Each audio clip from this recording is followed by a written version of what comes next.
Hey you. And before we get into solving a mystery... Fuck me.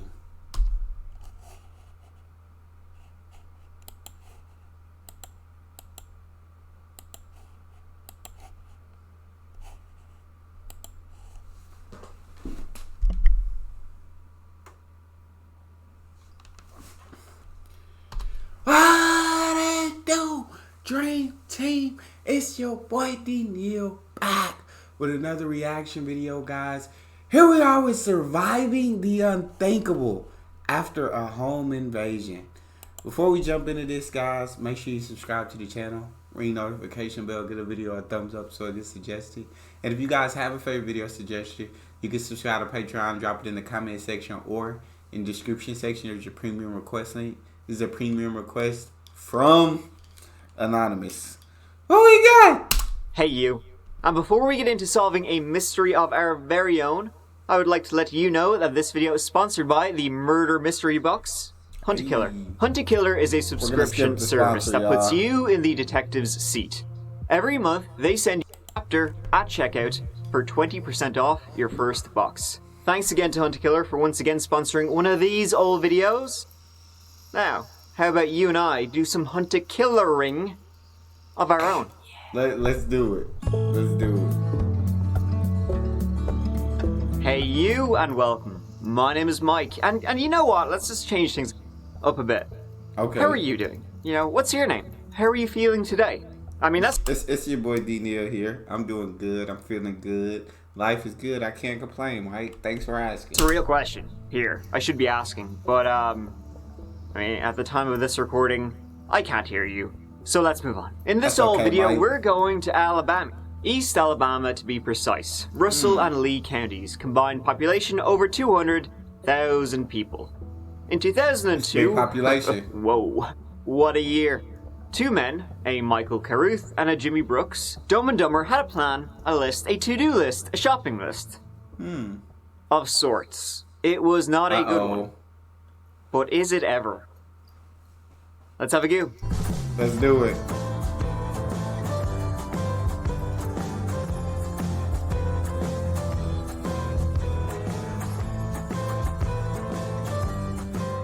Is this the first time we're going to Alabama?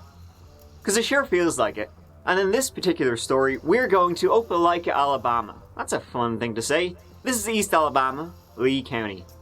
On the 30th of January 2002, at about 8 a.m., a woman named Katrina Ratliff called her mother Katrin, who lived in Opelika. Katrina would call her mother Katrin every morning about that time, just as Katrina was getting into work, and her mammy Katrin was having a nice old cup of joe. This particular morning, though, Katrina couldn't get through to her mother, as she usually did. Uh-oh. Hey, it's me. I'm just worried about y'all. I haven't heard from you at all. Please call me when you get in. Talk to you later. Bye. Yeah, it's time to head over. Katrina would actually try... If you call them at the same time daily, and then you ain't hear from them in a while, and they ain't picked up, and they ain't called back, and just radio silence, yeah, we need to go over there and see what's happening. Because it's trouble going on. I called her mother quite a few times as the hours went by, each time not being able to get through, getting no answer, and nobody calling her back. After she couldn't get through and hours were passing, Katrina started to worry, and so left work early, popped out for a little bit, and went to her parents' house. As she got closer, she started feeling off. This wasn't like them. Especially when she arrived and found the cars still there. Oh, dang. She went around the back, I don't found like the door, kicked in. Inside, she found her dad, Thurman, lying face down in a pool of blood. No. Going further, I legit can't even fathom or imagine, right? You finding your dad in that state, you finding your parents lying face down in their own pool of blood, bro. That's like, as traumatizing as it gets. I don't even want to think about it. Into the house, she found her mother in the bedroom. Same situation. Wow. She then tried to call the police, but when she picked up the phone, there was no dial tone. The line had been cut. Thurman, Katrina's dad, had been shot 3 times, with the fatal shot being to the back of the head. F me. Catherine, the exact same, 3 shots, one of which was to the head. It seemed apparent that both Thurman and Catherine had been tortured before being shot. The house had been turned upside down. It seemed that, whoever did this, was looking for something of value. The attic, the vents, the cabinets, all had been ripped apart as someone was trying to find something. It wasn't searched that well though, even though they had ripped the place to shite, because the police found 87 grand hidden in the bathroom. So, home invasion by the lucky sea. So what was it? They think it was looking for the 87 grand, which is crazy that it was 87 grand just hidden in the bathroom. It's baffling to me. But my thing is, what if they weren't looking for the 87 grand?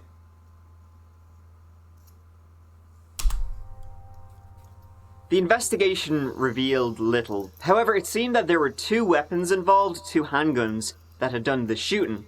So they possibly had 2 suspects to hunt. They also found footprints in the mud leading to the house. And so, following them back, they found tire tracks. That, at the time, was all they had. Though it seemed likely that they may have known the victims from the way the house was torn apart.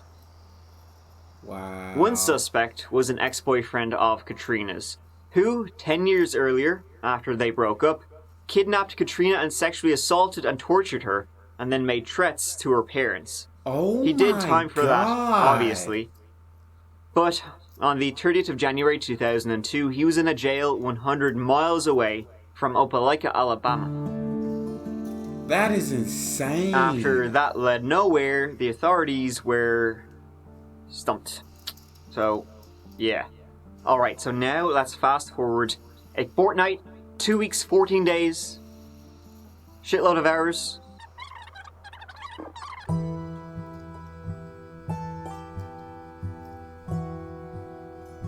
On Sunday, the 17th of February, in Phoenix City, right smack dab between Lee and Russell counties, a man named Forrest Butch Boyer, 54 years old, was getting his son Brett ready for another one of those, weeks at school, packing the sandwiches, ham again, getting the clothes ready, and so on and so forth. Not another killing, bro. Butch was a single father. He owned a used car lot, and was doing the best for his son. That evening, as bedtime was, approaching at around 10 p.m., Butch heard a, knock on his front door. Strange that somebody would be knocking, so late on a school night, and Butch was, immediately suspicious. So when he went over, opened the door, he saw it was the cops. The Rozzers at this time of day, they flashed badges and shoved a warrant in his face, saying he was under arrest for drugs possession. He vigorously denied, but they cuffed him, taking him out of his house to a white Crown Victoria parked outside. Once there, Butch asked what to do about his son who was alone in the house. Then, the 2 cops went back to the house and cuffed the 12-year-old boy and put him in the back of the car beside his old man. Now, at this point, you're probably thinking, wow, what odd cops. They don't even sound like cops at all. Nah, that's you can read my mind, bro, because that's exactly what I'm thinking. Because who cuffs a 12-year-old boy, bro? Like, what? And the 12-year-old boy did nothing wrong, and you just go in there and tell this man he got a warrant for possession of drugs, and I ain't heard nowhere in the story about the man ever having drugs or anything like that. So it's them 2 killers, I'm assuming. It's the 2 killers. Wow. And you'd be right. Butch Boyer realized this as well as they drove past the Phoenix City Police Department. Wow. And out to where Route 431 was being constructed. They then parked the car, turned around and asked him about a safe they thought he had in his house, containing about 100 grand. Oh, wow. So they were after the money, and they missed Now, out on Butch that 87,000. didn't have a safe, but he did have cash. So they then drove all the way back to his house. Butch gave them 40 grand he had in cash hidden in his closet. Dang. And then again, the four of them drove back to the construction site that would eventually be US 431. Now this time, the four of them got out of the car. Butch, and Brett, his son, still handcuffed, and they started walking. Butch, now pleading with them to let him and his son go. He'd given them the money. I swear to God. Just let them go. When they walked and saw they had already dug a grave. God dang, bro. One of the men then slit Butch's neck wide open, ear to ear. And, after young Brett pled for his father's life, the other man shot Brett 3 times in the head. Brett was then thrown into the grave, Butch's throat cut open again, and he too was tossed in, rolling onto his son's body. And the 2 men started throwing dirt in the hole. Nah, bro. I don't know what, bro. Hell is too merciful for them two, bro. Bro, they deserve. Oh my God, they deserve the worst of the worst. They deserve literally to be tortured for eternity, bro. That's. It just upsets me to no end. Like it. Oh my God, bro. That is legit heartbreaking. Like.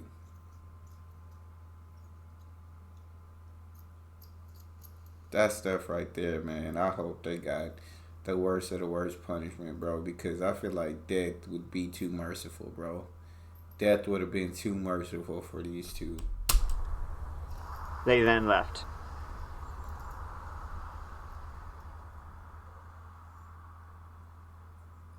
That's Only BS. Butch wasn't dead.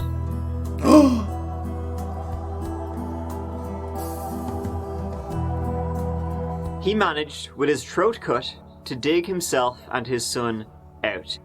Unfortunately, young Brett was already gone. Of course. Butch, covered in blood and dirt, holding his throat together with his hands, somehow managed to stumble in the dark through the thorns and bushes to a nearby road, and attempted to flag down a passing motorist. One finally stopped, and 911 were called. Wow. 911, what's your emergency? I got a guy standing on the side of the road, and he's bleeding really bad, and they said he's sad, and they said somebody killed his son. He refused to leave until they found his son. Sir, you got any idea what your name is? Come here. The ambulance is here, sir. Hold on. Right there. Wow. Boys were shot 3 times. Okay. Hold on, sir. Hold on. All right. Hold on, sir. Hold on. Okay, ambulance is here. I'll get my boys first. All right. Please, All right, sir, hold on real quick. What's your name? Butch. Butch what? Warrior. Spell it. B-O-Y-E-R. B-O-W-Y-E-R. What's your name, sir? I mean, what's your birthday? 3247. Okay, he said his son's been shot 3 times down there, been buried. We gotta go. We're gonna have to take him down there. I've got the ring. Okay. It's like you. I'm sure that he probably wished he was dead, bro. To know that your son didn't make it.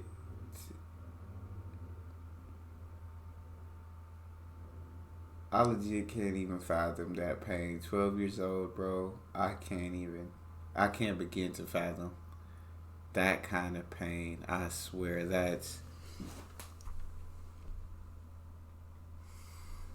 I'm sure you almost wish you were dead at that point. All right. Okay, what should we do with him? Where is it? What? Down here. He's cut bad. I dug out the grave a while ago. What? Who shot you? Who did this? Dennis Roach and right. Dennis grave. Hey, Lon. No bullshit. I got a man. His throat's been cut to hell. He said his son's been shot 3 times. Is buried in a grave down here at Uchi, and he wants to go get him. He was buried and dug himself out. This is a bad one. Okay, I don't mean to sound excited, but this is bad.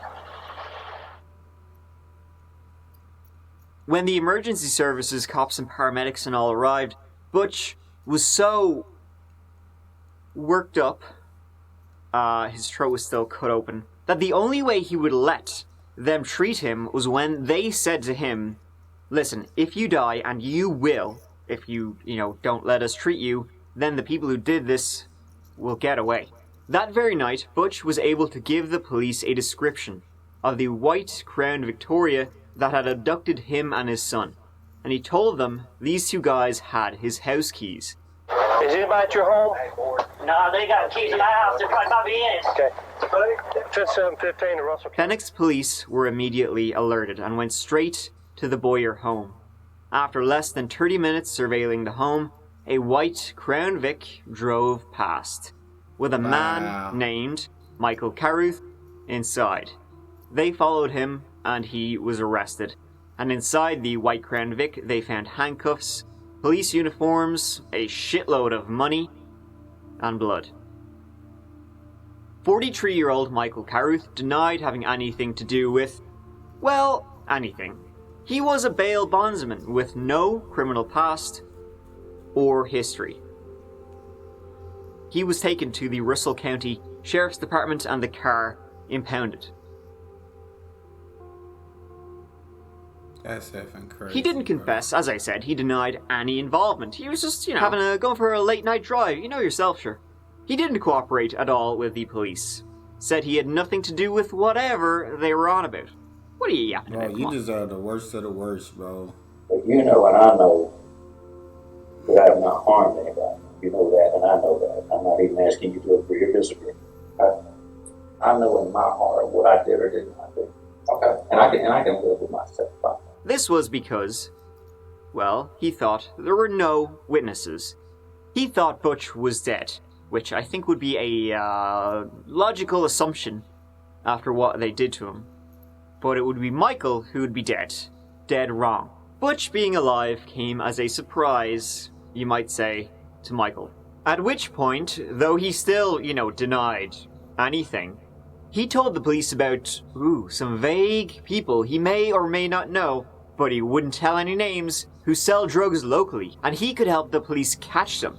Because he just wants to do his civic duty. Man, it's that guy who lives down the road, Mr. Incognito. Bro, you're pure evil, bro. Like, pure literal, evil. Like, this is, bro, I hate, hearing stories like this, bro, because that's literally, it fires me up so much inside, bro,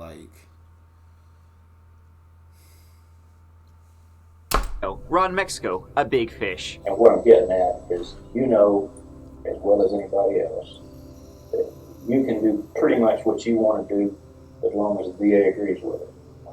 And the VA can definitely do anything he wants to do. He does what he wants. The fact of the matter is, if y'all were so inclined, I know of a bunch of stuff around town. And I'm not talking about a $20 pot. Right. I'm talking about, and I'm willing, and I'll even tell you this, I'm willing to take a polygraph with some of the things I'm going to tell you. Okay. What I'm going to do is I'm going to tell you some things in which I will not, I repeat, I will not give you a name. I will give you instances, people, places, and things, but I won't tell you who it is. Then you know unless good, we can reach an bro. agreement on some No. things. I know a situation.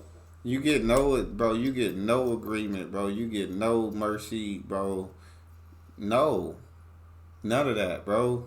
None of that. Where the man has 40 kilos of coke, that I'm telling you, I can give you 40 people locally. And you know what? In exchange for Michael helping the police catch the Invisible Man, he had the balls, the cojones, to say he would let them charge him. He would let them charge him, with assaults with a deadly weapon and maybe a bit of an L fine, a little love tap on the wrist. Like in Butch's case, if you want to convict me of that, convict me of assault with a deadly weapon, convict me of whatever. I'm right, that's fine. Nah, bro. Charge me $25,000 fine. I don't care. What a weasel. I swear to God, bro. Butch was also able to tell the authorities that he recognized one of those two lads. Who shot you? Who did this? My recall man's son, Sir, who did this? Jim, he Jim who? Texas wrestling. I'll think of it in a minute.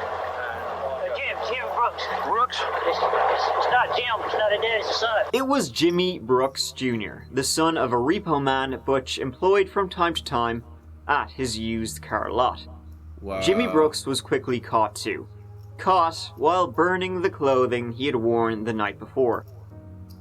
He confessed pretty quickly. And what we're going to do is we're simply going to kind of walk back through the events. I'm going to start from the very beginning, take everything. Day one. I'm going to be straight up. You're going to do what now? I'm going to take you from the very beginning to all the way to the last night. Okay. Jimmy told the police that Michael Carruth was a bondsman and had posted bond, $35,000, for Jimmy Brooks 6 months earlier. When he got me out, I know my family had no money to get me out. For some reason, he got me out. Alright, and when you say he, Mike Carruth got me out of jail. Mike Carruth is a bail bondsman. Right. Jimmy was a small-time criminal, had 6 counts of breaking and entering cars and vehicles. So, Jimmy felt like he owed him for bailing him out, and would help him out, in whatever little scheme he needed to do. Nah, bro. Jimmy, that's BS, bro. The fact that you did that, I don't care how much he helped you out, bro. I don't care if he pulled you out of hell. The fact that you was able to help him do that, bro. No mercy, bro. He had paid 35 grand, so hey, he owed him that much at least. Also, though, Michael Carruth kind of told him, "You don't really have a choice. You're helping me out." Jimmy wasn't a victim here, though. He wasn't, strong-armed into doing these things. He was more than willing. So he comes to you, tells you got to pay him, or he's going to lock you up. Right. And you say, okay, I'm doing the best I can. Exactly. And then he says, well, he's going to think of something for you to make money, and he'll come get you, tell you what it is. Crazy. If you like it, y'all can do it. Right. Okay. It was Michael Carruth who slit Butch's throat, and Jimmy Brooks who shot Brett. He also told How do them you that shoot himself. a effing kid, bro? Like, how? How do you look a kid dead in his face, shoot him 3 effing times, bro? How do you even have that in you? Himself and Michael were responsible for the Ratliff home invasion. Jimmy Brooks had worked for the Ratliff family's son, and so knew that maybe they might have some money. Fucking do it. Wow. Fucking do it. So you popped her where? I fucked her. You shot her in the head. Back of the head, front of the head. That's Don't okay. cry now, bro. Nah, You're forget getting it off your that. chest. Forget that, bro. Don't cry now, bro. Forget all. You should have been crying then, bro. I don't want to see it now, bro. At all. At all. No, don't cry now. They, in fact, had a list. They did their homework. They had a list of people in the area who they had heard, who they thought. Word on the street was they might have a bit of money stored away. See the plan? The robberies. It wasn't just, let's get a shitload of money and have a grand old time. They were doing these home invasions and kidnapping and whatnot to get enough money to set up a hydroponic marijuana system. An underground one. Wow. They were doing this all to just grow the devil's lettuce. I think it's the brand of plants. The little small hydrogen plants about like this. And they're charging like $5,000 a pound for this shit, really, what they're telling me. Which would look a little something like this. I'm not sure if these 2 buttes would be capable of something like this. There was a third man too, 28-year-old James Gary, who was involved in the Ratliff home invasion. He drove them there and was in the house also. James too had been bailed out by Michael Carruth, and That's so effing essentially was crazy, hounded bro. and forced by Michael to be involved. He Not was a lot even less this, willing though. than Jimmy Brooks. But he still win. He still Michael win. Carruth never confessed to anything, pled not guilty. However, Butch's blood was 100% on his clothing. Jimmy fully confessed and told the entire story. And so, Michael Carruth was found guilty of capital murder, attempted murder, kidnapping, and robbery. And that was just for the Boyer case. He was sentenced to death in 2003. That was too merciful. 4 months later, Jimmy Brooks too was found guilty and sentenced to death. James Gary, for the Ratliff home invasion, was sentenced to life without parole.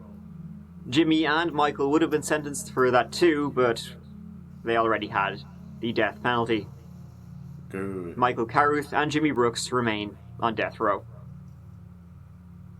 They remain on What a death row. horrific story that was just about getting enough money to grow some weed. Extremely insane, violent, bro. you know, especially, I mean, one of the victims was a 12-year-old boy.